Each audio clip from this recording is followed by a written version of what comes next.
So it's really made me question whether I should be riding this bike and not my Giant TCR.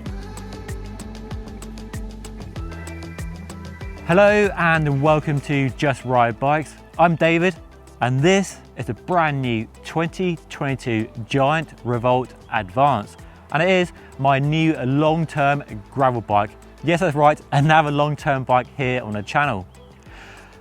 If you've read any marketing material around a brand new gravel bike, or watched any videos, or read any reviews, or gone to a local bike shop, or spoken to your mates who have bought one, you'll often hear words like versatility and adaptability thrown around. The idea is simply, with a change of tyres, components and bags, you can turn it from a commuting bike to a touring bike, bike packing to gravel monster, or a road race bike. Whatever you fancy, these bikes can supposedly do it. And it's that supposedly I'm really interested in to find out just how versatile and adaptable they are. And the other reason for getting this bike into review is to see how this more affordable model compares to the flagship bike I reviewed earlier this year when the new 2022 Revolt was launched. You can see that review by checking the link down below in case you missed it. A really nice bike, stunning ride quality, and a price of over £5,000. This model though, the Advanced Zero, costs just £3,500, so a lot cheaper. But that price difference aside, they're essentially the same bikes, the same frame and fork design. The weight savings on the top end Advanced Pro are better, a claimed 200 grams due to more advanced carbon fibre layout. And the weight savings on this one are less, around 160 grams, which is a small weight saving, it has to be said. It might matter to you, it might not make any difference to you at all, but it's worth bearing in mind. If you want the lightest bike, the Advanced Pro is the one to go for. But that weight difference aside, they have all the same features. So the geometry has been revised and it made it a bit more agile, a bit tighter, so better suited for fast-paced gravel riding, so a bit more nimble in the woods. But then we have a very neat trick up its sleeve, or should I say rear dropouts. You have these flip chips in the rear dropouts that you can move to lengthen or shorten the wheelbase to suit your preference for more agility or more stability.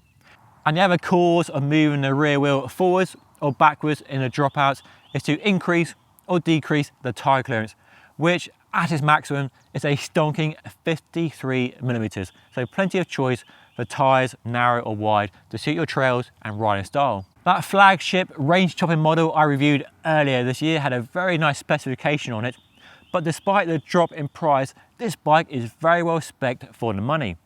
So we have Shimano's GRX mechanical group set with a 2x. Personally, I might prefer a 1x, but don't offer a 1x in this range, so a 2x, 1134 cassette on the back, so loads of gears. And then we have no shortcut in the wheels, as a full carbon fibre, very wide profile wheel set is fitted to this bike, and then shod with a 40mm wide Maxxis Receptor, sort of semi-slick tyres, which we'll talk about more later.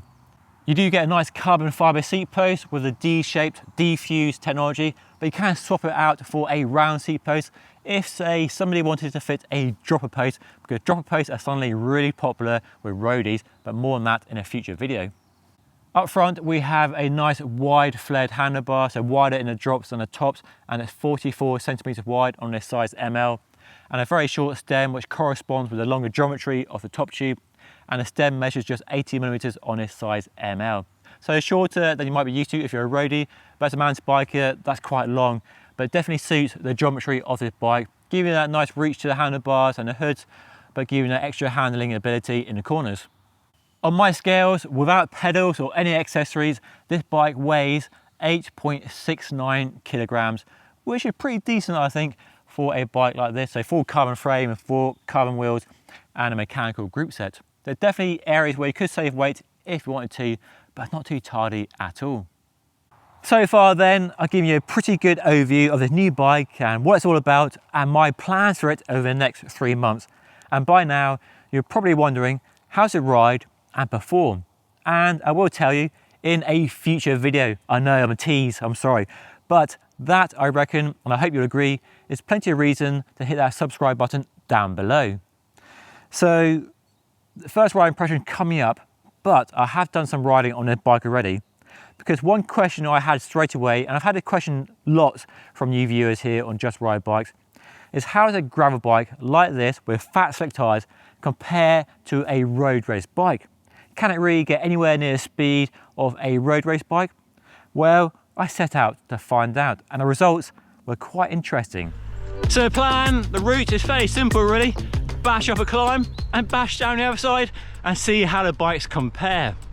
The climb isn't super massive, but long enough to get my heart rate up and a few gradient changes to keep me on my toes, while the descent isn't very technical in terms of corners, but it is straight down and it's very high speed, so it's definitely a good test of the descending differences between the two bikes and the tyres fitted to them. So let's crack on and see what the clock says.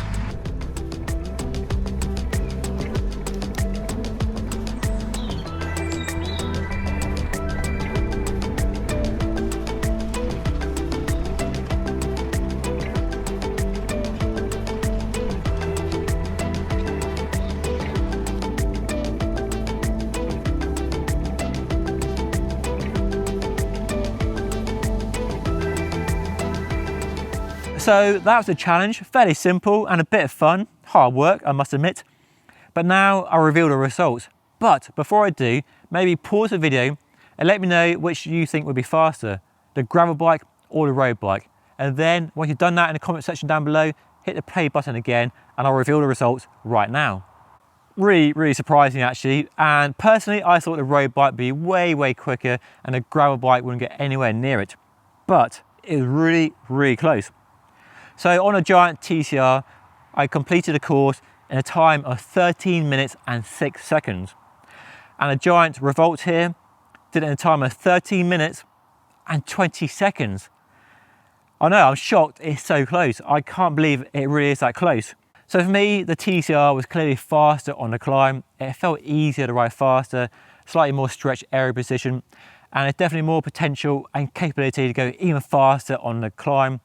Whereas I felt on a Revolt, I got to a sort of terminal velocity, a nice comfortable cruising speed, but going faster, whether out of saddle or in a saddle, felt a bit more effort, really fighting the weight or the aero drag of the tyres compared to the TCR, which definitely felt more willing to go faster. So I think on the climb, the TCR easily had it. But on the way back down, the Revolt with the fat tyres felt much safer, and the max speed on this bike was 66 kilometers versus 60 on a TCR. And that's the first time I've ever done a time test between a road bike and a gravel bike.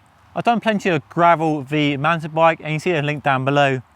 But as for road versus gravel, well, it's the first time for me, and I was really surprised at how close this bike was to my TCR. And I think a big part of the difference between the two bikes is clearly the tyre choice.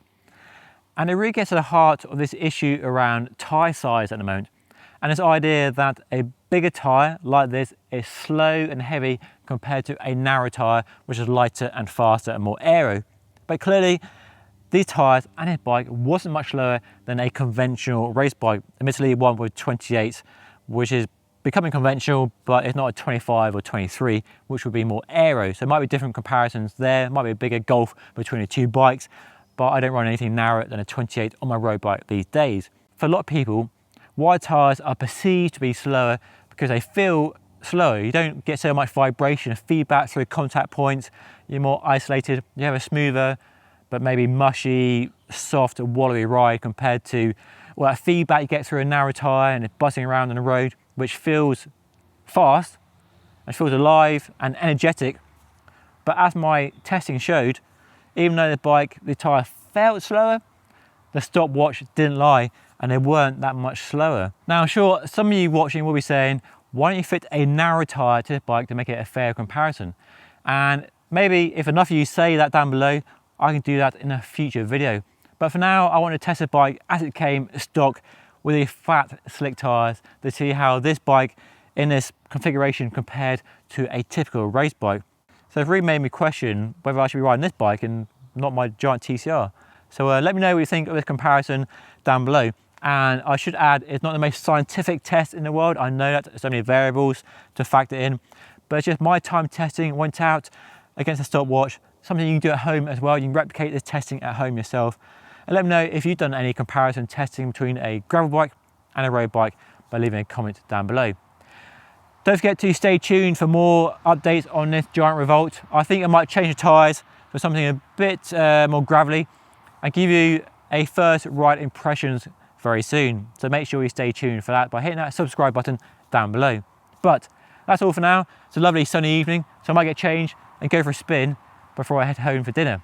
Thanks for watching. I'll see you again very soon.